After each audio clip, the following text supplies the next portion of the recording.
আসসালামু আলাইকুম রহমতুল্লাহ বারকাতুহু। আল্লাহ তাআলার অশেষ শুকরিয়া আদায় করি আমরা। আল্লাহ তাআলা আমাদের তৌফিক দান করেছেন দুনিয়ার সবচেয়ে বড় তৌফিক হলো আল্লাহকে জানার তৌফিক, আল্লাহকে মানার তৌফিক, আল্লাহর সাথে সম্পর্ক গড়ার সুযোগের তৌফিক। এর থেকে বড় তৌফিক আর নাই। আমি দুনিয়ার সমস্ত বাদশাহী পেয়ে গেলাম, আর আল্লাহকে পেলাম না। আমি কিছুই পাই নাই। আমি কিছুই পাই নাই। কোন রকমে আমার দিন চলে, কিন্তু আল্লাহ তাআলাকে পেয়েছি। আমি সমস্ত কিছু পেয়ে গিয়েছি। এই জিনিসটা যদি মানুষ বুঝতো, এই সামান্য জ্ঞান, সামান্য জ্ঞান। তো আমার প্রশ্নটা হলো, হজের আধ্যাত্মিক দিক সম্বন্ধে গতবার শুক্রবার আমি কয়েকটা কথা বলেছি, অনেক কথা বলেছি, প্রায় ঘন্টা খানিক। আজকেও ওরকম লাগবে, কারণ যারা হজে যাওয়ার তারা তাড়াতাড়ি চলে যাবেন। কেউ চলে গিয়েছেন, কেউ যাবেন। সময় নাই বেশি, আরো আগে শুরু করা উচিত ছিল, মাথায় আসে নাই, প্রস্তুতি নিতে পারি নাই। তো এই জন্য একটু সময় নিচ্ছি আমি হজ সম্বন্ধে বলতে গিয়ে, আপনাদের সুবিধার্থে। আপনি হজে না গেলেও কিন্তু এই জ্ঞানটা অত্যন্ত গুরুত্বপূর্ণ। জ্ঞানটা গুরুত্বপূর্ণ। আমল করতে না পারলেও আপনি যে কত সওয়াব পাবেন তার কোনো ধ্যান ধারণা আমরা করতে পারি না। এক অধ্যায় এলেম শিক্ষা করলে 1000 রাকাত নফল নামাজ পড়ার থেকে উত্তম। এক অধ্যায় এলেম শিখতে তো 5 মিনিট 10 মিনিট লাগে, আমরা সেখানে 1 ঘন্টার সময় ব্যয় করি কমপক্ষে। তো কিরকম সওয়াব দিবেন আল্লাহ তাআলা, চিন্তা করেন। তো সওয়াব আমল করতে না পারলেও, আর অবশ্যই আমরা আমল করতে চাইবো যদি আমরা বুঝতে পারি এক একটা আমলের মূল্য কি। বিশেষ করে হজের মূল্য কি। হজের মধ্যে সব ধরনের বা বিভিন্ন ধরনের আমল চলে আসে। বিভিন্ন ধরনের আমল, নামাজ তো আছেই, নামাজ এমনিও বাড়িতে পড়ি, কিন্তু হজের মধ্যেও পড়তে হয়। তারপর কোরবানি, তারপরে বিভিন্ন গুণাবলীর প্রদর্শন, বিভিন্ন গুণ আমাদের দেখাতে হয়। মানুষের খেদমত করা, এটা করা ওটা করা, মানুষের দেখাশোনা করা, ধৈর্য ধারণ করা, আল্লাহর উপর ভরসা করা, কত কিছু চলে আসে। সন্তুষ্ট থাকা, বিপদ আপদে সন্তুষ্ট থাকা, কষ্ট সহ্য করা। কষ্ট সহ্য করা রোজার একটা অঙ্গ। হজের মধ্যে অনেক কিছু চলে আসে। এটা এটা এমন একটা আমল। তো আমি যদি করতে নাও পারি, আমি জীবনে অর্থ নাই, শারীরিক ক্ষমতা নাই, আমি নিয়ত তো করতে পারি। নিয়ত করতে পারি, আল্লাহ তাআলা তৌফিক দিলে আমি যাব। তৌফিক দিলে, এবং তৌফিক দিলে কিন্তু যেতে হবে তখন, না হলে গুনাহগার হব আমরা। হ্যাঁ, আল্লাহ তাআলা তৌফিক দিয়েছেন, কিন্তু আমি যাচ্ছি না। যতদিন যাচ্ছি না ততদিন আমার গুনাহ হতে থাকবে। এটা একটা হাদিস, আরো হাদিস আছে। তো এটা এখন আমাকে আনমিউট করার ক্ষমতা দিতে হবে। আমরা যে কয়েকটা বড় বড় কথা বলেছি, সেগুলা যদি কেউ স্মরণ করতে পারেন আনমিউট করে। অন্যরা আনমিউট করবেন না, নাহলে বাচ্চার কান্না শুনবো, আপনাদের ব্যক্তিগত কথা শুনবো আমরা। আপনিও চান না, আমরাও চাই না। আনমিউট করে আসসালামু আলাইকুম নানা। সংক্ষেপে। ওয়ালাইকুম সালাম। আল্লাহ দেখাতে চেয়েছেন যে আল্লাহর ইচ্ছা থাকলে ধুধু মরুভূমিতে, যেখানে একটা প্রাণ কয়েকদিন ছাড়া যেখানে বেঁচে থাকতে পারে না, সেখানে ওকে। উনি একটা গোষ্ঠী তৈরি করেছেন, হ্যাঁ, শহর তৈরি করেছেন। বোঝা গিয়েছে, বোঝা গিয়েছে। Thank you very much. এইটাই প্রথম কথা বলেছিলাম আমি। আমার যতদূর খেয়াল পড়ে। এরপরে অন্য কেউ? Very good. আসসালামু আলাইকুম স্যার। ওয়ালাইকুম সালাম। হজে গিয়ে আমরা যেন ধৈর্য ধরে রাখতে পারি, আমরা যেন রাগান্বিত না হয়, সবর করতে পারি। Very good. তারপরে যা কিছু হোক না কেন আমি সহ্য করে দেবো, আমাকে ধাক্কা দিয়ে ফেলে দিল,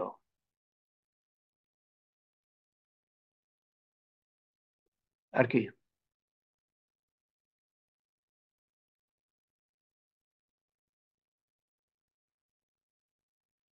এর মধ্যে একটা বড় কথা এসছে, একটা ছোট কথা, কিন্তু এই ছোট কথাটাই হলো হজের মধ্যে আমি মনে করি সবচেয়ে বড় কথা, এই ধৈর্য ধারণ করা।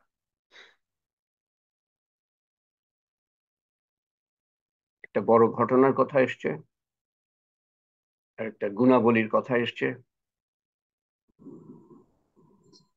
সালকম ভাই, জি।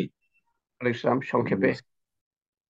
হ্যাঁ, হজে আসলে পেশেন্সটা হইলো বড় জিনিস। আর আমাদের বিশেষ করে দেখা যায় ছোটখাটো অসুবিধা হইতে পারে একই জায়গায় থাকার জন্য, তখন ধৈর্য ধরে দেখে না দেখার ভান করতে হবে। কেউ যদি আপনাকে বললো ভাই এটা করলেন কেন, চুপচাপ শুনে যেতে হবে। যদি প্রতিবাদ করলেই তখন একটা সমস্যা হয়ে যায়।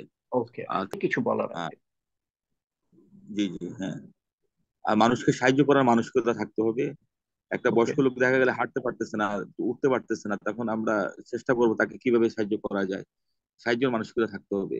ভেরি গুড, হম। সব ঠিক কথা। কিন্তু আমি কিন্তু এগুলো একটাও বলি নাই জি জি। সাহায্য করার কথা, এটা বলবো ইনশাল্লাহ। কোনো মানে বড় কথাগুলো হ্যাঁ। বলে তারপরে বলবো। আপনি বলে ভালো করেছেন, কিন্তু আমি যেগুলো জি জি। বলেছি সেগুলো আমি চাচ্ছি যদি সামনে আসে, মোটা মোটা কথাগুলা। আচ্ছা আচ্ছা।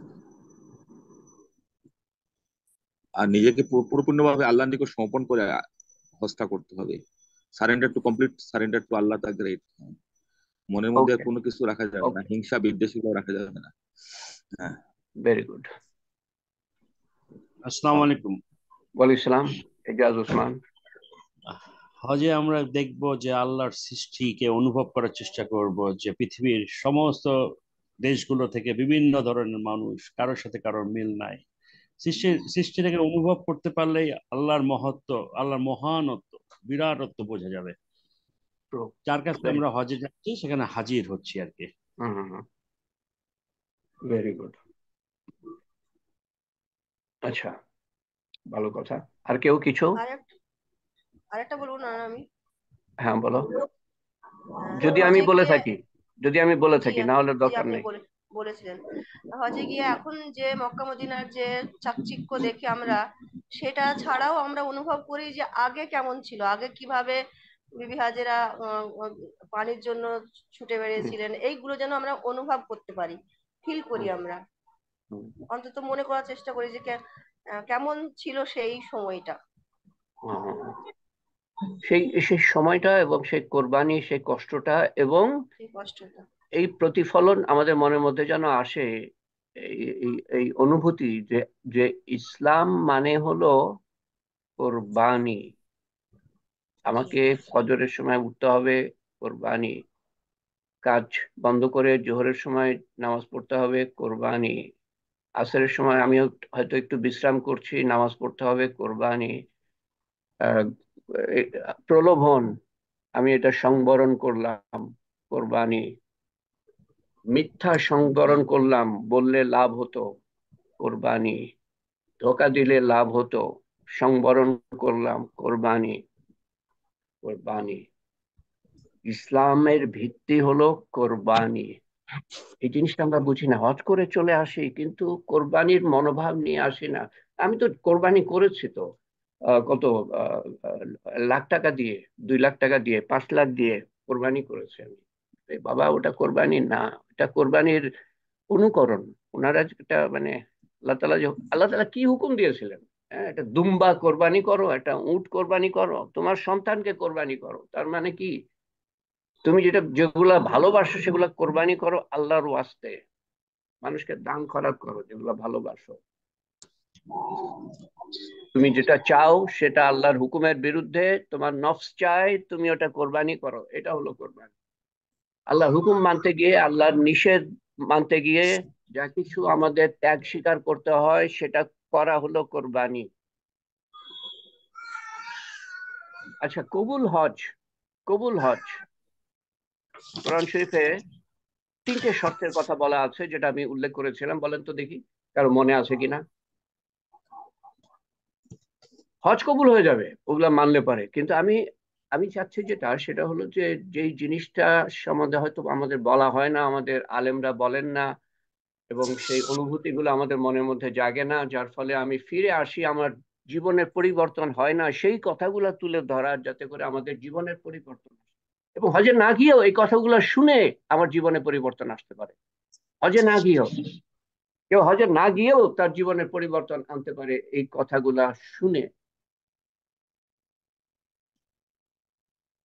তো কোরআন শরীফে আল্লাহ তাআলা কি বলছেন, তোমরা কি কি করবা না, তোমাদের হজ হজ কবুল হবে।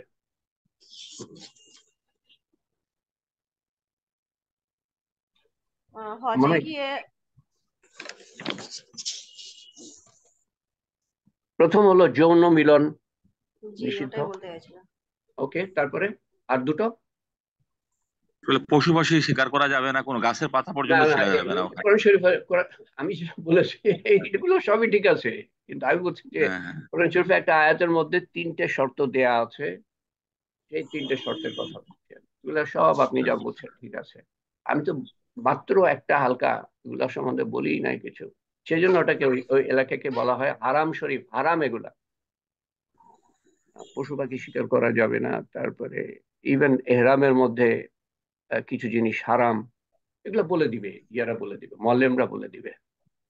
হ্যাঁ, ওটা ওই যে সুগন্ধিযুক্ত জিনিস ইউজ করা যায় হ্যাঁ, না। এগুলো বলে দিবে, তারা বলে দিবে। এগুলো নিয়ে আমি জি, জি। মাথা ঘামাচ্ছি না, কিভাবে হজ করতে হবে এগুলো তো বলেই সবসময়।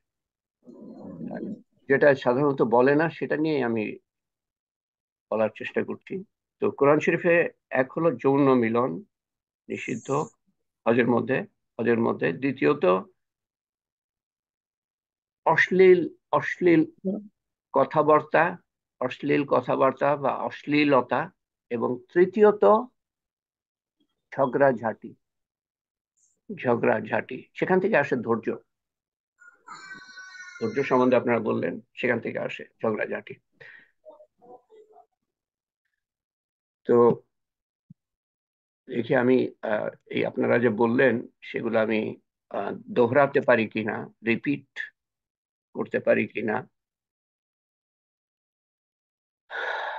গতবার আমি তো প্রস্তুত ছিলাম না, আগের দিন প্রস্তুতি নিয়েছি, নিই নাই তা না, গতবারও হজ সম্বন্ধে কথা হয়েছে, কিন্তু আমি গতবার এই সোমবারের আগে না, গত শুক্রবার আগে আমি কোনো স্লাইড তৈরি করতে পারি নাই। তো কিছু স্লাইড আজকে তৈরি করেছি। তো আমরা যে, আমি যে কথাগুলো বলার চেষ্টা করেছি তা এখানে আনার চেষ্টা করেছি। 1 নম্বর হলো, আল্লাহ তাআলা চান আমরা আমাদের পরিবেশ ছেড়ে আল্লাহর সৃষ্টি দেখার মাধ্যমে, যে ঘরবাড়ি ছেড়ে যে আমি যাচ্ছি দেশ দেশান্তর, তার অসীম শক্তি ও ক্ষমতার সামান্য নিদর্শন দেখি, সম্বন্ধে আপনারা বলেছেন। সেই জায়গাটা দেখি যেখানে ইব্রাহিম আলাইসালাম এবং তার স্ত্রী এবং পুত্র দৃষ্টান্তমূলক বলিদান, কোরবানি, স্যাক্রিফাইস করেছেন, যাতে আমরা তাদের ত্যাগ গভীরভাবে মনে করি ও উদযাপন করি কোরবানির মাধ্যমে, যেটাকে আনুষ্ঠানিক কোরবানি বলা হয়। আহ খাসি, গরু, উট কোরবানি, এবং তাদের ত্যাগের চেতনা অনুকরণ করা দৈনন্দিন জীবনে। তারা এত বড় কোরবানি করেছে, বা ইব্রাহিম আলাইহিস সালাম এত বড় কোরবানি করতে গিয়েছে, আমি তো সামান্য এইটুকু কোরবানি করি। ইব্রাহিম আলাইহিস সালাম আল্লাহ তাআলা এত প্রিয় নবী কি জন্য? আল্লাহ তাআলা যা হুকুম দিয়েছেন, পরিবার রেখে আসো, তুমি আগুনের মধ্যে পড়ো, উনি আগুনে পড়েছেন, পরিবার রেখে আসো, রেখে এসছেন, এটা করো, কাবা বানাও, বানিয়েছেন, তোমার ছেলেকে কোরবানি করো, করেছেন। যা হুকুম দিয়েছেন তাই উনি পালন করেছেন। এর থেকে কি বোঝা যায়? আল্লাহ তাআলা কোরবানি পছন্দ করেন।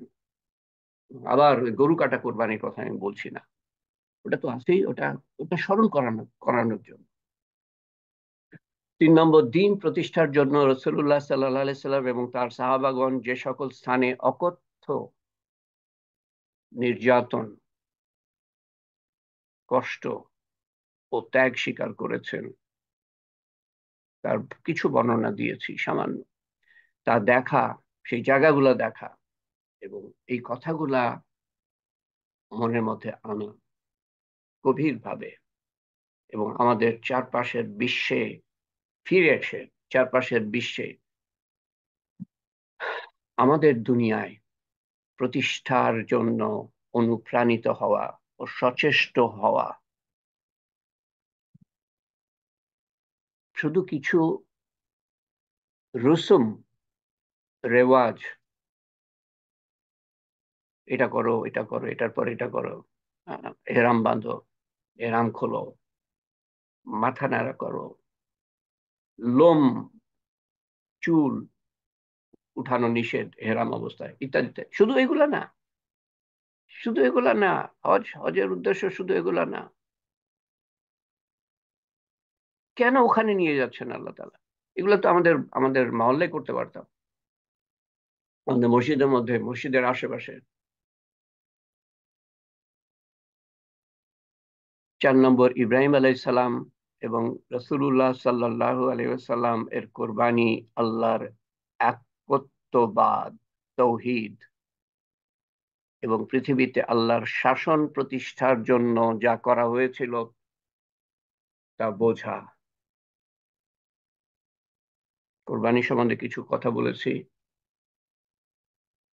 আর কিছু বলবো সামান্য। একত্ববাদ, তৌহিদ সম্বন্ধে কিছু বলবো আজকে। বেশিরভাগই তৌহিদ সম্বন্ধে বলবো, এবং পৃথিবীতে আল্লাহর শাসন প্রতিষ্ঠার জন্য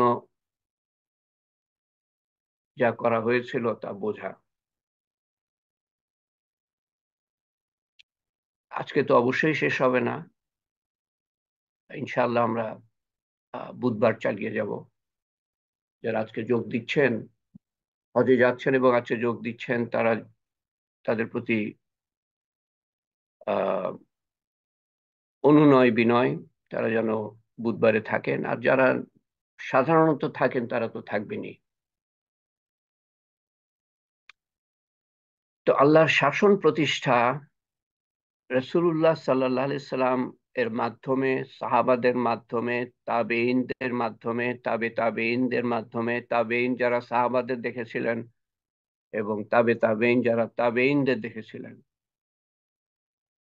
এই তিনটে সাহাবা, তাবেঈন, তাবেঈন, এই তিনটে প্রজন্ম এর মাধ্যমে এবং তার পরবর্তীতে আল্লাহ তাআলা মুসলমানদের মাধ্যমে তাদের ঈমান ও আমল এর উচ্চ পর্যায়ের কারণে আল্লাহ তাআলা খেলাফত দান করেছিলেন। আউযু বিল্লাহি মিনাশ শাইতানির রাজিম। ওয়াদাল্লাহুল্লাযীনা আমানু মিনকুম, আল্লাহ তাআলা ওয়াদা করছেন তোমাদের মধ্যে যাদের ঈমান আছে এবং আমল আছে, ওয়ামিলুস সালিহাতি, যারা যারা নেক আমল করে, লা ইস্তাখলিফান্নাহুম ফিল আরদি, আমি তোমাদেরকে খেলাফত দান করব পৃথিবীর উপরে। খেলাফত দান করব, আল্লাহ তাআলা দান করেছেন। এবং সেই পর্যায়ের ঈমান এবং আমল যদি আজকের মুসলমান বা ভবিষ্যতের মুসলমান আনতে পারে, আবার আল্লাহ তাআলা তাদের খেলাফত দিবেন। এবং যেই খেলাফত দিয়েছিলেন তা 1000 বছর ধরে চলেছিল, 1000 বছর ধরে। সেই ওয়াদা আল্লাহ তাআলা পূরণ করেছেন। আল্লাহ তাআলা ওয়াদা করেছেন, কোরআন শরীফে বলছেন, এবং ওয়াদা পুরা করেছেন। এটা হলো যে আল্লাহর শাসন প্রতিষ্ঠার সম্বন্ধে অল্প কথা। এটার উপরে তালিমের পর তালিম করা যায়, এবং আরেকটা তালিমে আমি সেটা করছি। অনেক কয়টা তালিমের পরেও আমি শেষ করতে পারি নাই, এখনো বাকি আছে। কোরবানি, ইসলামের ভিত্তি হলো কোরবানি। আল্লাহর নৈকট্য পেতে হলে কোরবানি মানে ত্যাগ স্বীকার করতে হবে। হজের কিছু আচার অনুষ্ঠান ইব্রাহিম আলাইহিস সালাম ও তার পরিবারের কোরবানির অনুকরণ করে। আপনি যে এহরাম পরে যান, প্রথম যে কাজটা করতে হয় সেটা হলো তাওয়াফ। কোত্থেকে আসে? রাসূলুল্লাহ সাল্লাল্লাহু আলাইহি সাল্লাম করেছিলেন বলে না, ইব্রাহিম আলাইহিস সালাম করেছিলেন বলে। এবং সেটাই রাসূলুল্লাহ সাল্লাল্লাহু আলাইহি সাল্লাম ওনার একমাত্র হজের মাধ্যমে দেখিয়ে দিয়ে যান। পুরা হজটা উনি দেখিয়ে দিয়ে যান, একটাই হজ করেছিলেন। আমরাও রাসূলুল্লাহ সাল্লাল্লাহু আলাইহি সাল্লাম যেভাবে দেখিয়ে গিয়েছেন সেইভাবে হজ করব। এটা জিজ্ঞেস না করি এটা কি ফরজ না ওয়াজিব না সুন্নত, এটা জানা দরকার। এটা জিজ্ঞেস করি গিয়া রাসূলুল্লাহ সাল্লাল্লাহু আলাইহি সাল্লাম কি মিনায় ছিলেন 5 দিন রাত্রিবেলায়? মক্কায় যাওয়ার পরে মিনা থেকে মক্কায় যেতে হয় বিভিন্ন আহ ইয়ের জন্য, আহ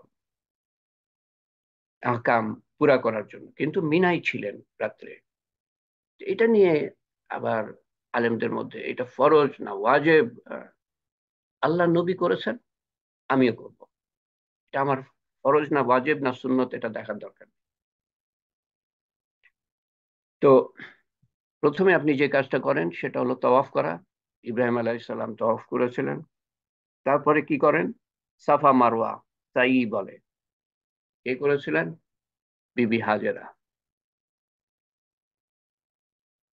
অনুকরণ, তারপরে আরো অন্যান্য অনুকরণ আছে, যেমন কোরবানি করা, ইব্রাহিম আলাইহিস সালামের কোরবানির অনুকরণ। তো এরকম হজের বিভিন্ন আচার অনুষ্ঠান, পাথর মারা, ইসমাইল আলাইহিস সালামের অনুকরণ, এগুলো স্মরণ করা, এগুলো করার মাধ্যমে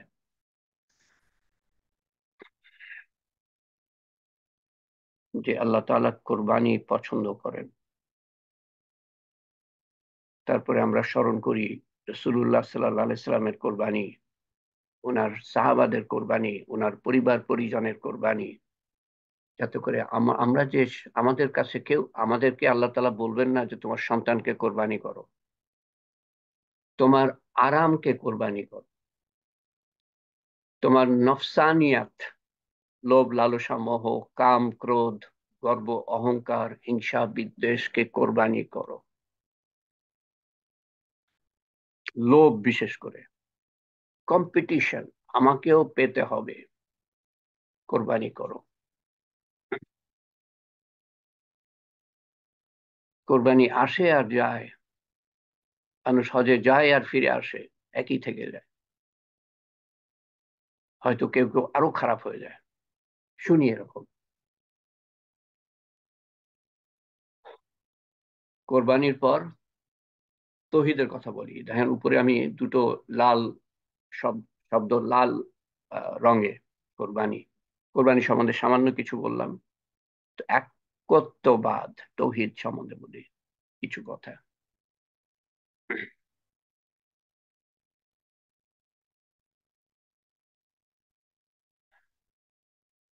সবচেয়ে বড় পাপ হলো শিরক। শিরক করে কেউ মারা গেল, মাফ চাইলো না, দোজখ, পরিষ্কার বলা আছে। শিরক করলো, মাফ চাইলো, মারা যাওয়ার আগে আল্লাহ তাআলা মাফ করে দিতে পারেন, মাফ করে দিবেন এটাও বলেছেন। শিরক দূর করা এবং অন্তরে তৌহিদ, আল্লাহ এক, একত্ববাদ স্থাপন করা হজের অন্যতম গুরুত্বপূর্ণ দিক।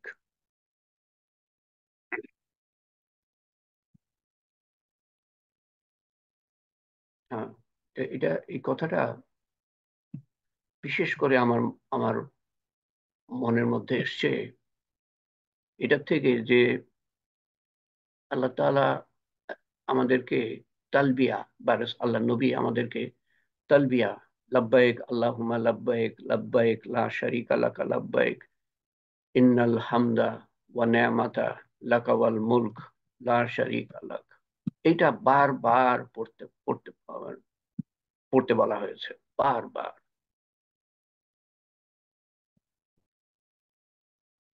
এটার অর্থ কি? লাব্বায়েক মানে আমি হাজির। হাজির ডাকটা কখন এসছিল? ওই যে ইব্রাহিম আলাইসালাম আজকে আজান দিতে বলা হয়েছিল, আল্লাহ এখানে আজান দিলে কে শুনবে? আল্লাহ তাআলা বলেছিলেন তোমার কাজ আজান দাও, আমার কাজ মানুষকে আনা। তো সেই আজানে আমরা সাড়া দিই। আর কোরআন শরীফে আল্লাহ তাআলা বলছেন হজের কথা, প্রায় 8টা আয়াতে আল্লাহ তাআলা বলছেন হজের কথা। আল্লাহ তাআলা ডাক দিচ্ছেন কোরআন শরীফের মাধ্যমেও, তো আমরা সাড়া দিচ্ছি, সেজন্য বলা লাব্বায়েক মানে আমি হাজির। লাব্বায়েক আল্লাহুম্মা লাব্বায়েক, আবার বলা যে আমি হাজির। লাব্বায়েক লা শারীকা লাকা লাব্বায়েক, হাজির আমি, আবার হাজির শব্দটা। লা শারীকা, আমি কোনো শিরক করি না। লা শারীকা লাকা লাব্বায়েক, ইন্নাল হামদা, সমস্ত প্রশংসা আল্লাহ তাআলার, ওয়া নি'মাতা, নিয়ামত আল্লাহ তাআলা দান করেন। লাকা ওয়াল মুলক,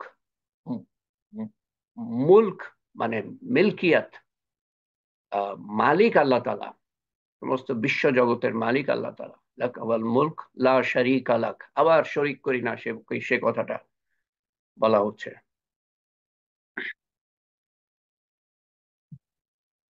লাব্বাইক আল্লাহুম্মা লাব্বাইক, লাব্বাইক লা শারীকা লাকা লাব্বাইক, ইন্নাল হামদা ওয়া নি'মাতা লাকা ওয়াল মুলক লা শারীকা লাক।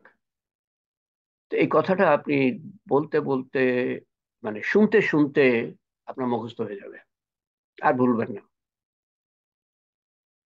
তো শিরিক, শিরিক, বড় শিরিক আমরা করি না, কিন্তু ছোট শিরিক আমরা করে থাকি। আহ, যেমন আমরা দুনিয়ার পিছনে ছুটি আল্লাহর হুকুম বাদ দিয়ে, আল্লাহর হুকুমের বিরুদ্ধে অনেক কিছু করি দুনিয়ার পিছনে ছুটতে গিয়ে, এবং আল্লাহর ইবাদতও বাদ চলে যায়। জোহরের নামাজকে আমি বাদ দিতে পারি, আমি কাজে ব্যস্ত থাকি বলে? এরকম প্রশ্ন করে মানুষ। কাজটা তখন আল্লাহর সাথে শরিক হয়ে গেল। সন্তানের জন্য আমি, পরিবার পরিজনের জন্য আমি আল্লাহর হুকুম ত্যাগ করলাম, শরিক হয়ে গেল তারাও আল্লাহর সাথে। ক্ষমতার পিছনে দৌড়াতে গিয়ে আমি আল্লাহর হুকুম তরক করলাম, ভঙ্গ করলাম, শরিক হয়ে গেল ক্ষমতার পিছনে যে ছোটা। ডিগ্রি, খ্যাতি, এগুলার পিছনে ছুটতে গিয়ে না, সোজা কথা হলো দুনিয়ার পিছনে ছুটতে গিয়ে আমি আল্লাহর সাথে শরিক করি দুনিয়াকে, শয়তানের সাথে শরিক করি আল্লাহকে। আল্লাহ আল্লাহ আল্লাহ, যেমন শয়তানের কথা, ওয়াসওয়াসা, ধোঁকা মানি আমি, নফসের তাড়না মানি, যখন মানুষের কুমন্ত্রণা আমি মানি, এগুলো হলো বিভিন্ন ধরনের মূর্তি পূজা। বিভিন্ন ধরনের মূর্তি পূজা আল্লাহ তাআলাই বলছেন কোরআন শরীফ, এটা আমার কথা না। আপনি বলবেন যে কই আমি তো মূর্তি পূজা করি না, কিন্তু এটা হলো অন্য ধরনের মূর্তি পূজা, যেটাকে আল্লাহ তাআলা মূর্তি পূজার শামিল করেছেন কোরআন শরীফে। আমি পুরা সব একটার পর একটা আয়াত পড়তে গেলে অনেক সময় চলে যাবে। আল্লাহ তাআলা মূর্তি পূজা শামিল করেছেন, এবং কোরআন শরীফে 15টা বস্তুর কথা, কমপক্ষে আমার জানা মতে 15টা বস্তুর কথা, মানুষের 15 ধরনের মানুষের কথা। তার মধ্যে যেমন ঈসা আলাইহিস সালাম আছে, বিভিন্ন মানুষ আছে, নবীরা আছে, নবীদের সাথে শিরিক করা হয়, নবীদেরকে নিয়ে শিরিক করা হয়, পীর সাহেব আছেন, আলেম ওলামারা হতে পারেন, সন্তান সন্ততি, পরিবার পরিজন, পৃথিবী, ধন সম্পদ। রাসূলুল্লাহ সাল্লাল্লাহু আলাইহি ওয়াসাল্লাম বলেছেন যে আমার আমার যে কথাটা বলেছেন তার অর্থ দাঁড়ায় যে আমার উম্মতের আহ আহ, মূর্তি হলো সোনা এবং রূপা। সোনা এবং রূপা দিয়ে মূর্তি বানালে আমরা পূজা করব না, কিন্তু সোনা রূপার পিছনে, তার মানে ধন সম্পদের পিছনে আমরা যে পরিমাণ সময় দিই আল্লাহর হুকুম বাদ দিয়ে এবং আল্লাহর হুকুমের বিরুদ্ধে গিয়ে, যেটা ঘুষের মাধ্যমে হোক, ধোকার মাধ্যমে হোক, ওটাকে আল্লাহ তাআলা মূর্তি পূজার শামিল করেছেন। তো প্রায় 40টা আয়াতে আমার জানা মতে, আমার সীমিত জানা মতে, 15 ধরনের বস্তুকে, মানুষকে আল্লাহ তাআলা মূর্তির পর্যায়ে ফেলেছেন, আমরা তাদেরকে মূর্তির পর্যায়ে ফেলি। রাসূলুল্লাহ সাল্লাল্লাহু আলাইহি ওয়াসাল্লাম বলেন যে যে তোমাদের সম্বন্ধে আমার সবচেয়ে বড় ভয় হলো ছোট শিরিক। তোমরা হয়তো বড় শিরিক করবা না, ছোট শিরিক করবা। এবং কোরআন শরীফে আল্লাহ তাআলা বলেন যে বেশিরভাগ বিশ্বাসীরা মূর্তি পূজা করে থাকে, এই ধরনের ছোট শিরিক করে থাকে, এটাকে মূর্তি পূজার পর্যায়ে ফেলা হচ্ছে। বেশিরভাগ আহ মোমেনরা মোমেনরা বিশ্বাসীরা আহ, বেশিরভাগ যারা আল্লাহর উপর বিশ্বাস করে তারা বিশ্বাস করে কিন্তু সেই সাথে মূর্তি পূজা করে, যেগুলোকে আল্লাহ তাআলা মূর্তি পূজা হিসাবে মনে করেন। এবং সময় থাকলে আমি 40টা আয়াত আপনাদের সামনে পেশ করতে পারতাম। মনে করেন যে আমি বললাম যে আমি এটা যদি না করতাম তাহলে এমনটা হতো না। তার মানে যে আউটকাম, যে পরিণতির উপর আমার দখল আছে বা ছিল। আমি এটা এটা এটা যদি না করতাম তো এটা হতো না। তার মানে পরিণতির উপরে আমার দখল ছিল। খুব সূক্ষ্ম কথা, কিন্তু বোঝার চেষ্টা করেন। কোনো কিছুর উপরেই আমাদের দখল নাই, পরিণতির উপর তো দখল নাই আমাদের। তো যদি এমন কিছু হয় যেটা আমি আশা করি নাই, তো এটা না বলি, এটা না করে এটা করলে পরে ভালো হতো, ভালো আউটকাম, ভালো পরিণতি যেন আমার হাতে। কিন্তু আমি এটা মনেও করি না যে এটা আমি শিরিক করলাম এটা বলে। আমার কি বলা উচিত?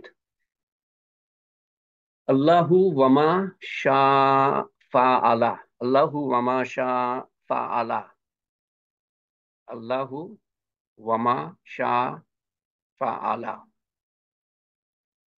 আল্লাহ যেটা চেয়েছেন সেটাই হয়েছে, এটা বলা উচিত, এটার অর্থ। এবং উনি যা চান তাই হয়। এটা আল্লাহ চেয়েছিলেন, সেটাই হয়েছে, উনি যা চান তাই হয়। আরবিটা মনে না থাকলে বাংলায় বলেন, আল্লাহ যা চেয়েছেন, আল্লাহ যা যা চেয়েছেন তাই হয়েছে। বা আরো সহজ ভাবে বলি, আল্লাহ এটাই চেয়েছেন, আল্লাহ আল্লাহ এটাই চেয়েছেন, এটা না বলি যে আমি এরকম করলে এরকম হতো। আল্লাহ এটাই চেয়েছেন, উনি যা চান তাই হয়। এক জায়গায় বলা আছে যে মিথ্যা সাক্ষ্য দেওয়া, আল্লাহ তাআলা এইভাবে বলছেন যে আহ, মূর্তি পূজা করবা না এবং মিথ্যা সাক্ষ্য দিবা না। তো এখানে আল্লাহ তাআলা মূর্তি পূজা এবং মিথ্যা সাক্ষ্যকে এক পর্যায়ে ফেলছেন। মূর্তি পূজা এবং মিথ্যা সাক্ষ্য এক পর্যায়ে। এই জন্য ওই মিথ্যা সাক্ষ্য দিয়ে আমি মনে করেছিলাম যে মিথ্যা সাক্ষ্য দিয়ে আমি উপকার পাবো। মিথ্যা সাক্ষ্য আমার উপকার দিতে পারে, কোনো কিছু আমার উপকার দিতে পারে আল্লাহ ছাড়া, এটা মনে করাই হলো শিরিক, এটা মনে করাই হলো মূর্তি পূজা। একমাত্র আল্লাহ তাআলা আমাদের ভালো করতে পারেন বা ক্ষতি করতে পারেন, আর কারো কোনো ক্ষমতা নাই। এই নিরঙ্কুশ নিরঙ্কুশ একাত্মবাদ, আল্লাহর সমস্ত ক্ষমতা, শুধু আল্লাহ এক এটা বিশ্বাস করলে হবে না। আল্লাহ এক ঠিক আছে, আমি বিশ্বাস করছি, কিন্তু আম, অমুকেরও কিছু ক্ষমতা আছে, অমুক পীর সাহেবের, অমুক আলেমের, নবীদেরও কিছু ক্ষমতা আছে, শিরিক হয়ে গেল। কারো কোনো ক্ষমতা নেই। আল্লাহ তাআলা ক্ষমতা যতটুকু দিয়েছেন ততটুকুই আছে। যখন ইচ্ছা তখন ক্ষমতা আল্লাহ তাআলা কেড়ে নিতে পারেন। সূর্য আলো দেয়, ক্ষমতা আল্লাহ দিয়েছেন। আগুনের ক্ষমতা আছে, আল্লাহ দিয়েছেন, যখন চান কেড়ে নিতে পারেন। পানির ক্ষমতা আছে, আল্লাহ দিয়েছেন, যখন চান কেড়ে নিতে পারে। বাতাসের ক্ষমতা আছে, আল্লাহ দিয়েছেন, যখন চান কেড়ে নিতে পারে। মাটির ক্ষমতা আছে, আল্লাহ দিয়েছেন, যখন চান কেড়ে নিতে পারে। আল্লাহ দেন বলেই কারো কোনো কিছু ক্ষমতা থাকে। সূর্য, তারা, গ্রহ, নক্ষত্র, যা কিছুর যা ক্ষমতা আছে আল্লাহ দিয়েছেন, যখন ইচ্ছা আল্লাহ তাআলা রদ করে নিতে পারে। সমস্ত কিছু অন্ধকারে আচ্ছন্ন হয়ে যেতে পারে যখন আল্লাহ তাআলা চান। এটা হলো একাত্মবাদ, কারো কোনো ক্ষমতা নাই। আরেকটা উদাহরণ দিই। এই উদাহরণটা আমাকে চমকে দিয়েছিল যখন আমি কোরআন শরীফে আয়াতটা আমি বহুত কয়েক বছর আগে পড়লাম। বদরের যুদ্ধে মুসলমানরা বিজয়ী। মুসলমানরা কতল করে ইয়েদেরকে, যারা আক্রমণ করতে এসেছিল, কুরাইশরা মুসলমানদের ধ্বংস করতে এসেছিল।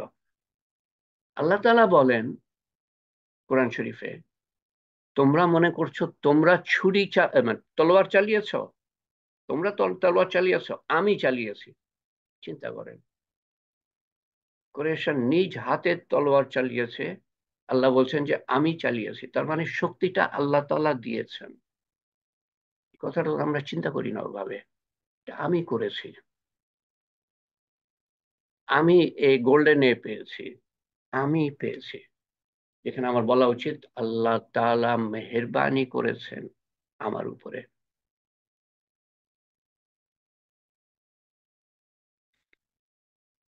তো তোমরা মনে করো তোমরা তলোয়ার চালিয়েছো, আমি চালিয়েছি। তোমরা মনে করো তোমরা হত্যা করেছো, আমি হত্যা করেছি।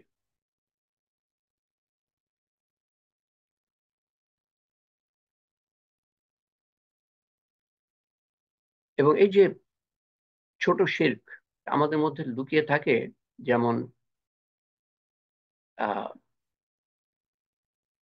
পিঁপড়া যেমন কালো পাথরে চলে চলে চললে পরে, কালো পাথরের উপরে পিঁপড়া যদি চলে দেখতেও পাবেন না, সেরকম আমরা বুঝতেও পারি না যে কি ধরনের ছোট শিরক আমরা করছি।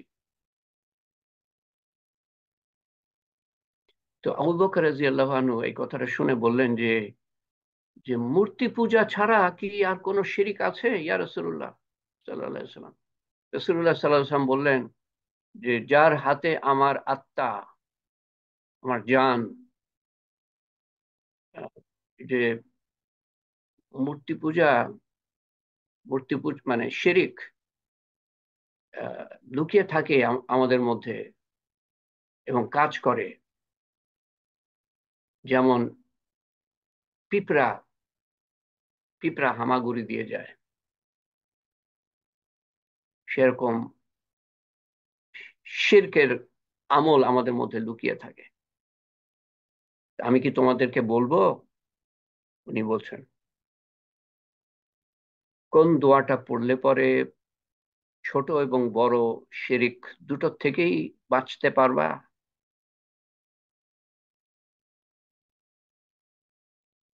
দেখেন, কেউ হজ করে এসেও এই শিরক শিরক থেকে নিজেকে মুক্ত করতে পারলো না, এমন হতে পারে।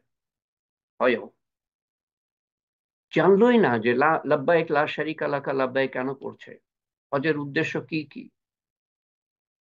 আর কেউ বাড়িতে থেকে যেতে পারলো না, সে আল্লাহ তাআলা তৌফিক দেন নাই।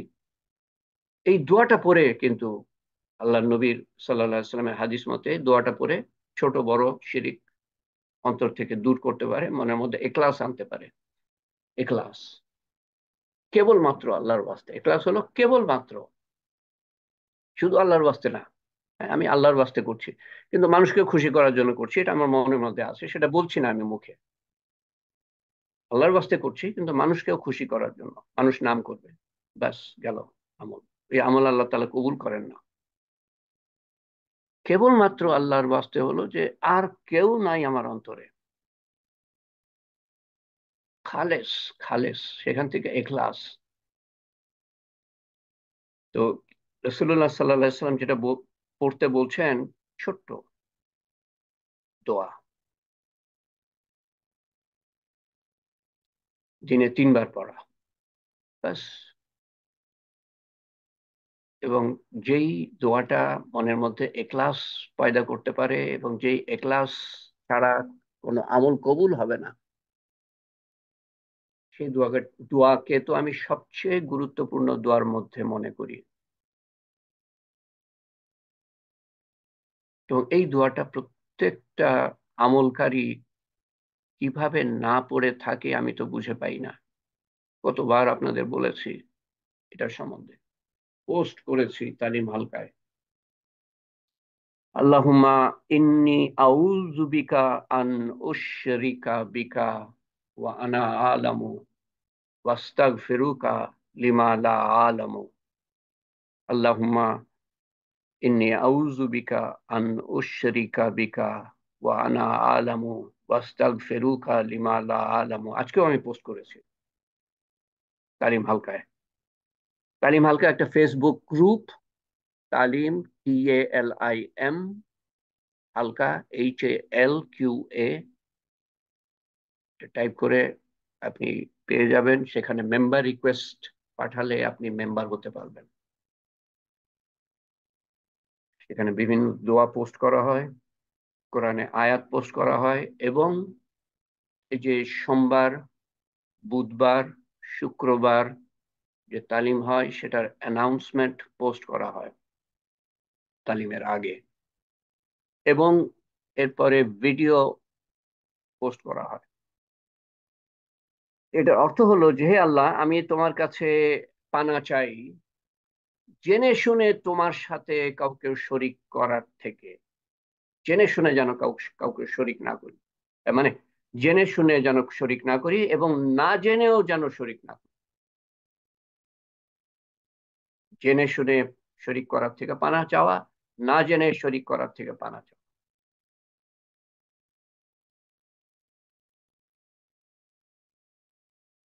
আবার স্মরণ করাই, মনে রাখবেন এটা, যে বেশিরভাগ বিশ্বাসী যারা আল্লাহর উপর বিশ্বাস করে, তারা মূর্তি পূজা করে, আল্লাহকে বিশ্বাস করে, মূর্তি পূজাও করে, মানে এই ধরনের শিরিক করে।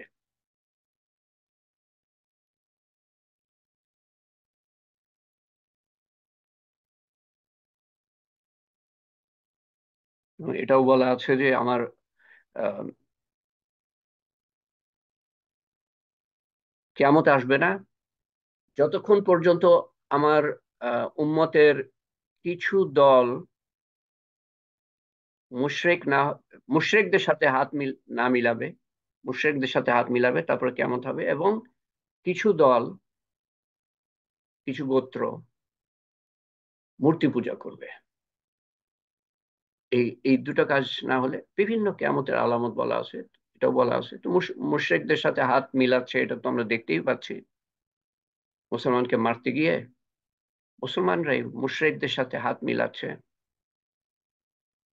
এবং সোনা দানার, সোনা দানা মানে মূর্তির আকারে না, কিন্তু সোনার পিছনে তো ছুটছে আল্লাহর হুকুম বাদ দিয়ে।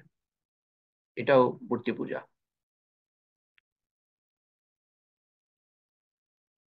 তো বিভিন্ন ধরনের মূর্তি পূজা আছে। এর থেকে আমি যদি নিজেকে রেহাই করতে, মুক্ত করতে না পারি আল্লাহর সাহায্য নিয়ে, যেমন এই দোয়াটা হলো আল্লাহর সাহায্য চাওয়া, তো আমি শিরিক অন্তর থেকে দূর করতে পারবো না, এবং হাদিস অনুযায়ী আমার দোজকে গিয়ে পড়ার কথা, বাসস্থান আমার দোজক হওয়ার কথা। অত্যন্ত গুরুত্বপূর্ণ কথা নিয়ে, গুরুত্বপূর্ণ কথা নিয়ে আমরা আলোচনা করছি। আশা করি আপনারা বুঝতে পারছেন যে এটা কত বড় গুরুত্বপূর্ণ একটা দিক, যেটা যেটা সম্বন্ধে তৃতীয়বার আমি এই কথাটা বলছি। আল্লাহ তাআলা বলছেন যে বেশি বিশ্বাসীদের মধ্যে বেশিরভাগ বেশিরভাগ আল্লাহকে বিশ্বাস করে, কিন্তু সেই সাথে অমুকের ক্ষমতা আছে, বা অমুক কিছুর ক্ষমতা আছে, বা অমুক প্রথার ক্ষমতা আছে, বা এই তাবিজের ক্ষমতা আছে, বা পীর সাহেবের ক্ষমতা আছে, এগুলোর উপর বিশ্বাস করে, এবং সেটা মূর্তি পূজার শামিল। তো হজের একটা উদ্দেশ্য লাব্বাইক আল্লাহুম্মা লাব্বাইক, একেবারে শুরু থেকে যতক্ষণ পর্যন্ত আপনি এহরামে থাকবেন, এবং হজের ওই যে হজের সময়ও শুরু থেকে একটা পর্যায়ে আছে যখন আপনাকে বলা হবে যে এরপরে আর এইটা পড়বা না। হ্যাঁ, এটা বহুতবার। এবং উত্তম হজ সম্বন্ধে বলা হয়েছে যে যেখানে উত্তম হজ কোনটা, ইয়া রাসূলুল্লাহ সাল্লাল্লাহু আলাইহি ওয়াসাল্লাম উনি বলেন যে যেখানে লাব্বাইক আল্লাহুম্মা লাব্বাইক, এই তালবিয়া বলে এটাকে, তালবিয়া, এটা জোরে জোরে, যে যত জোরে জোরে পড়তে পারে, জোরে জোরে। এবং আরবদের দেখবেন কিরকম জোরে জোরে পড়ে, আর আর বাঙালিদের দেখবেন কিরকম আস্তে আস্তে পড়ে। তার মধ্যে আছে কিছু, তাদের মধ্যে সেই জোশটা আছে, তারা জোরে জোরে পড়ে, কিন্তু বেশিরভাগই আস্তে আস্তে। আর আরবদের ওরি আল্লাহ, কি তাদের সেই ইয়ে দিয়েছেন, মনের জোশ। তো লাব্বাইক, তালবিয়া, জোরে জোরে পড়া। আর আরেকটা বলেছেন উনি উত্তম হজ সম্বন্ধে, যে কোরবানি যে করছে, তো বেশি বেশি রক্ত ঝরছে তার কোরবানির মধ্যে, সে যে কোরবানি দিচ্ছে, হাজিকে কোরবানি দিতে হয়।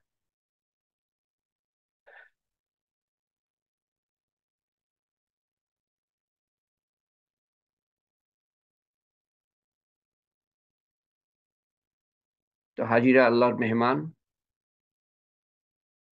আপনার বাড়িতে তারাই প্রবেশ করতে পারে যাদেরকে আপনি আমন্ত্রণ জানান। হাজিদেরকে আমন্ত্রণ জানানো হয়েছে, তারা সেই আমন্ত্রণে আহ, সাড়া দিয়েছেন এবং হজে উপস্থিত থাকতে পেরেছেন, এটাই মনে করা হয়।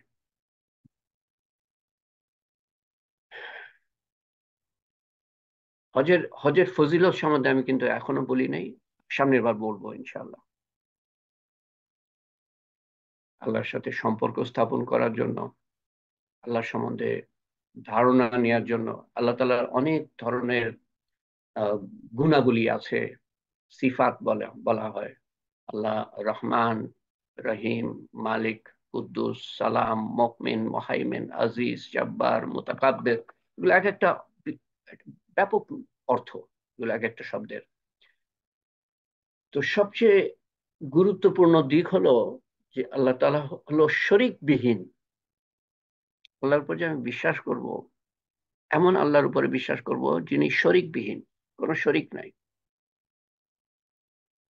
কারণ আল্লাহ তাআলা কোরআন শরীফে বলছেন যে আল্লাহ তাআলা সমস্ত গুনাহ মাফ করবেন, কিন্তু শিরক আল্লাহ তাআলা মাফ করবেন না।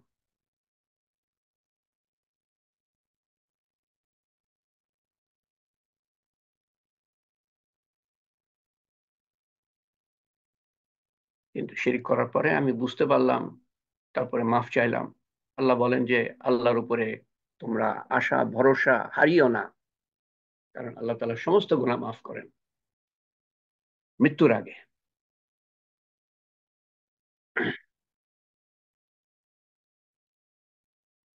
আল্লাহ লা শরিক, লা শরিক।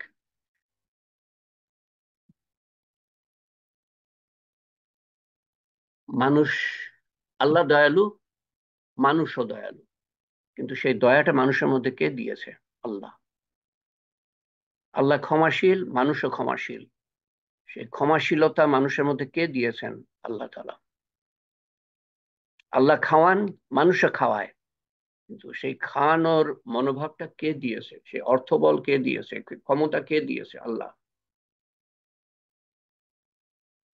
তো যা কিছু ক্ষমতা কোনো কিছুর মধ্যে আছে, আল্লাহর দেওয়া,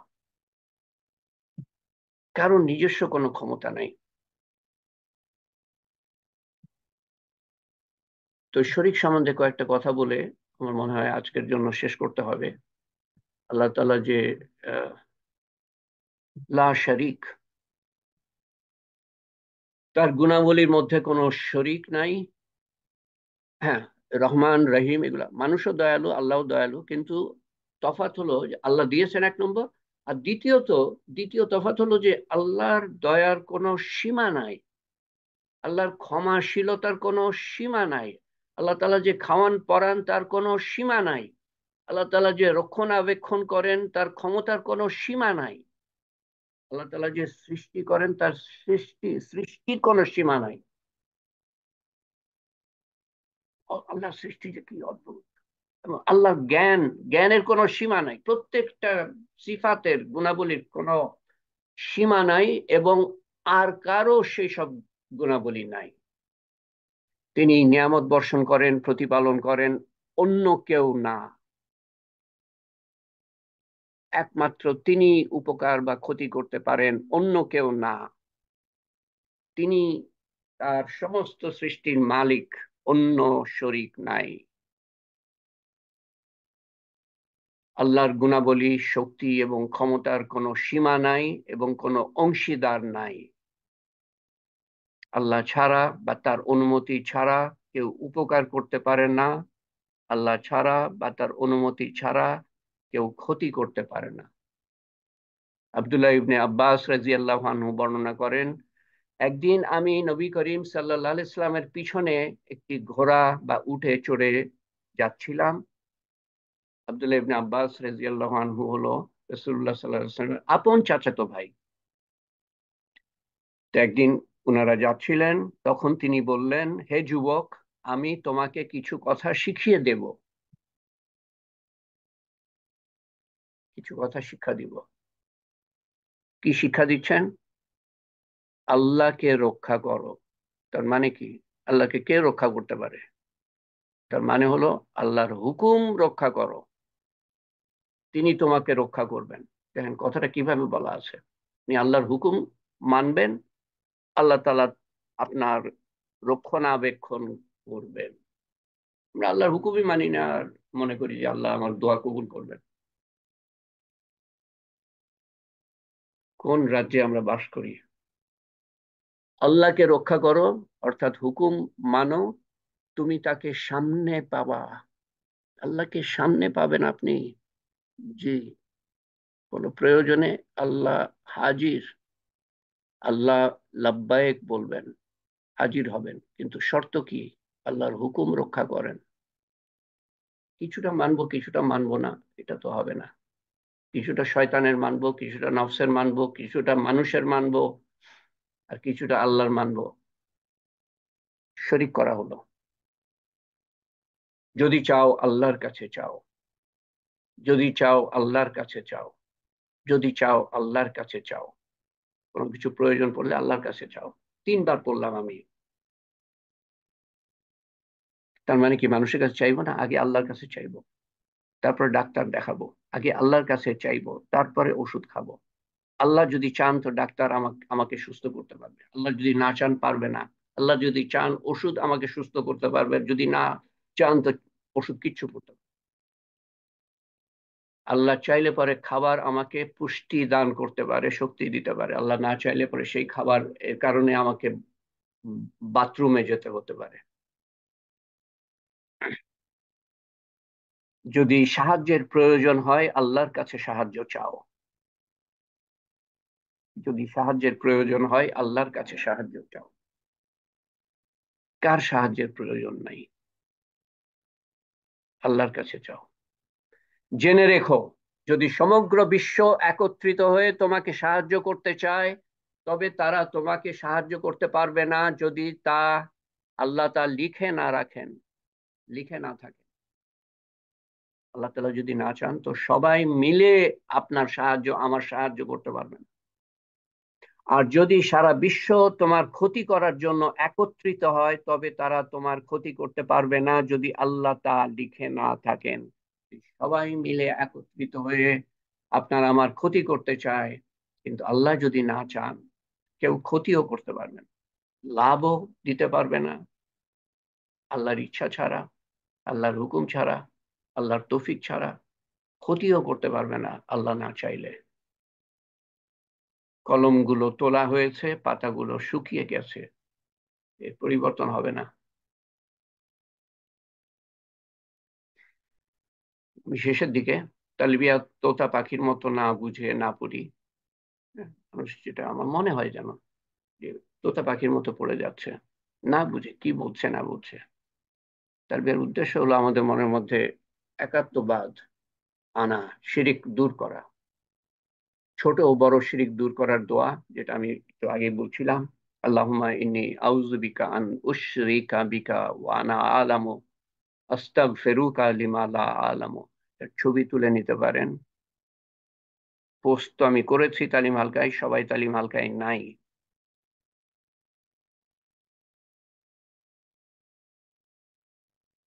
এটার অর্থটা, এটারও ছবি তুলে নিতে পারেন। হে আল্লাহ, আমি জেনে শুনে আপনার সাথে কোনো কিছুকে শরিক করার থেকে আপনার কাছে আশ্রয় চাই, প্রার্থনা করি, এবং আমি যা জানি না তার জন্য আপনার কাছে ক্ষমা চাই। অর্থাৎ না জেনে যদি আমি শিরিক করি, না জেনে যদি শিরিক করি, তার সে ব্যাপারেও পানা চাই।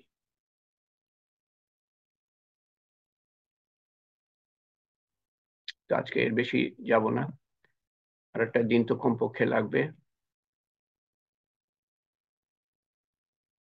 এবং সময়ের দিক দিয়ে একটু সময় লাগবে আমার মনে হয়।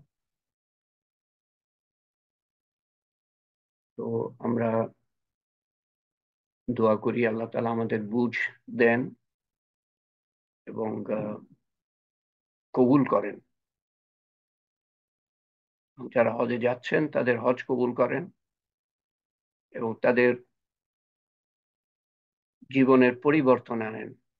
হজ কবুলিয়তের লক্ষণ হলো দুটো লক্ষণ আমার কাছে মনে হয়।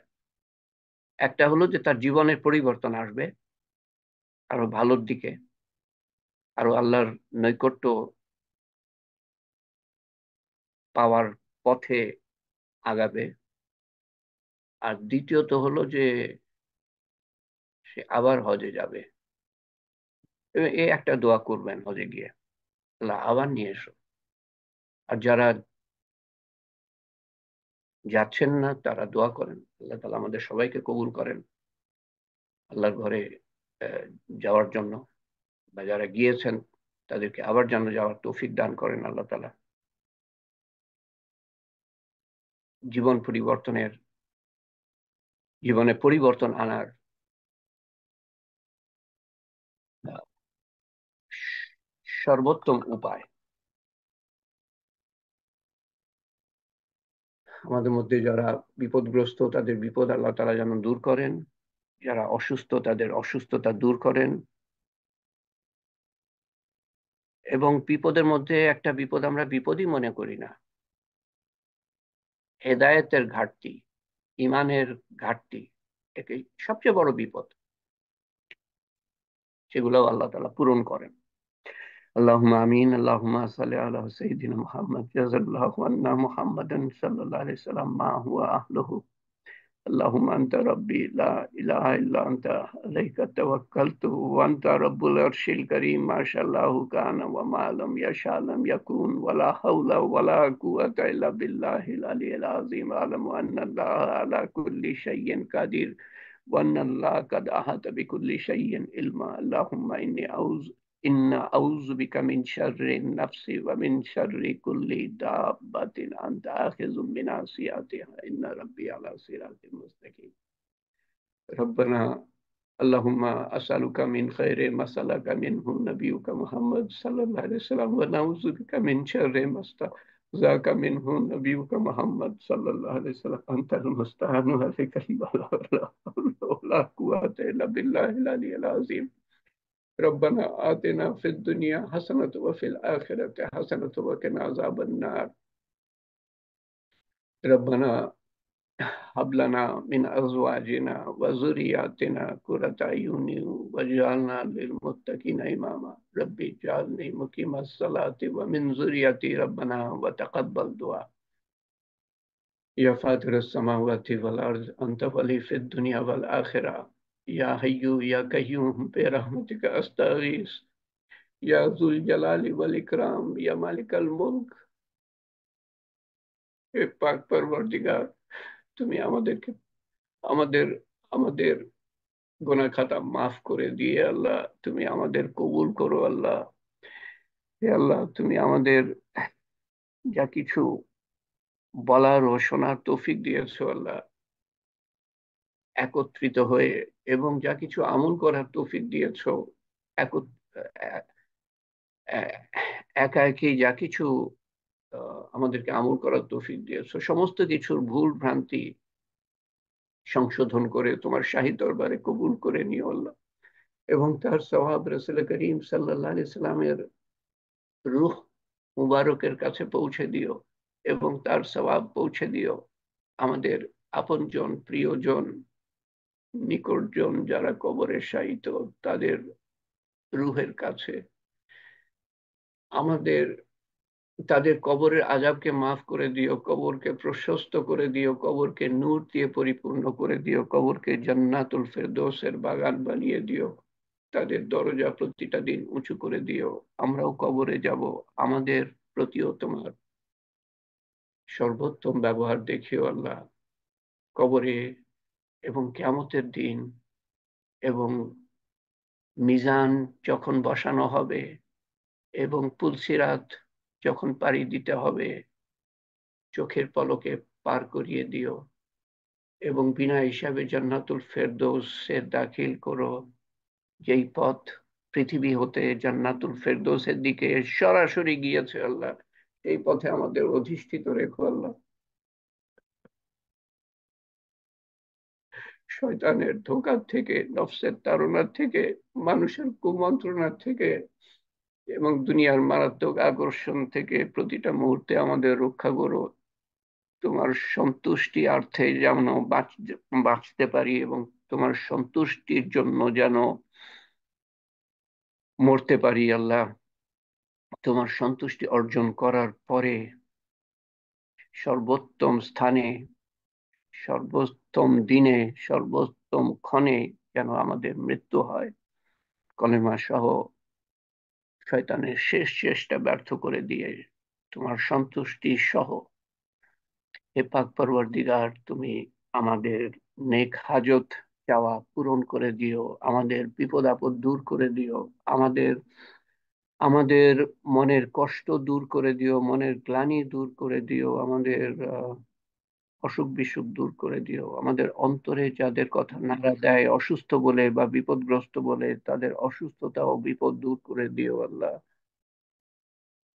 আমাদের সমস্ত প্রচেষ্টা তুমি কবুল করে নিও, আমাদের এই প্রচেষ্টা তুমি কবুল করে নিও এবং কিয়ামত পর্যন্ত জারি রেখো।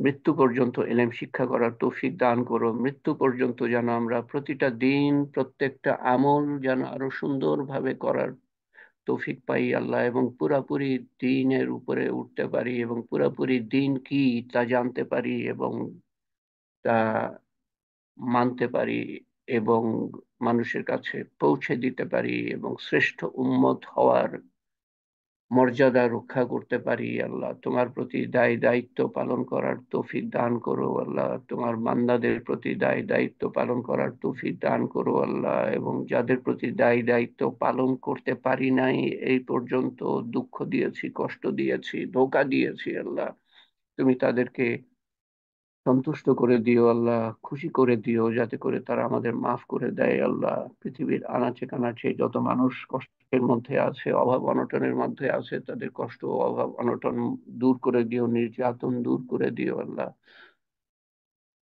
এবং যত মানুষ তোমার দ্বীন প্রতিষ্ঠা করার জন্য মেহনত করছে তাদের মেহনত কবুল করো এবং তৌফিক বাড়িয়ে দিও, আমাদেরও তৌফিক বাড়িয়ে দিও আল্লাহ। এবং তোমার রহমতের ছায়া তলে, মাগফিরাতের ছায়া তলে, হেফাজতের ছায়া তলে, হেদায়েতের ছায়া তলে আমাদের আমাদের একটুখানি ঠাঁই দিও আল্লাহ, একটুখানি ঠাঁই দিও আল্লাহ। আমাদের আমাদের সন্তান সন্ততি কিয়ামত পর্যন্ত যারা আসবে তাদেরকে ঠাঁই দিও, সমস্ত মুসলমানকে ঠাঁই দিও, তাদের সন্তান সন্ততিকে ঠাঁই দিও, সমস্ত মানুষকে হেদায়েত দান করো আল্লাহ। যাদের কপালে হেদায়েত নাই আল্লাহ, তারা আমাদের ধ্বংস করার আগে তাদের ধ্বংস করে দিও আল্লাহ। তোমার শান মতো চাইতে পারলাম না, তোমার শান মতো দান করো। তোমার শান মতো হেফাজত চাইতে পারলাম না, তোমার শান মতো হেফাজত করো। আল্লাহুম্মা ইন্নাকা আফুউন কারীমুন তুহিব্বুল আফওয়া ফা'ফু আন্না। ربنا ظلمنا أنفسنا وإن لم تغفر لنا وترحمنا لنكونن من الخاسرين ربنا لا تزغ قلوبنا بعد إذ هديتنا وهب لنا من لدنك رحمة إنك أنت الوهاب يا قاضي الحاجات يا رافع الدرجات يا حلال المشكلات يا موجب الدعوات برحمتك نستغيث يا أول الأولين يا آخر الآخرين يا أكرم الأكرمين يا أرحم الراحمين يا رحم المساكين يا ذي القوة المتين ربنا تقبل منا إنك أنت السميع العليم وتب علينا إنك أنت التواب الرحيم سبحان ربك رب العزة عما يصفون وسلام على المرسلين والحمد لله رب العالمين وحمد لا إله إلا الله محمد رسول الله صلى الله عليه وسلم لا إله إلا أنت سبحانك إنا كنا من الظالمين سبحان الله وبحمده سبحانك اللهم وبحمدك أشهد أن لا إله إلا أنت أستغفرك وأتوب إليك আমরা ইনশাআল্লাহ সামনের বুধবারে বাকিটা শেষ করার চেষ্টা করব সবাইকে স্মরণ করাবেন আল্লাহ তাআলা আপনাকে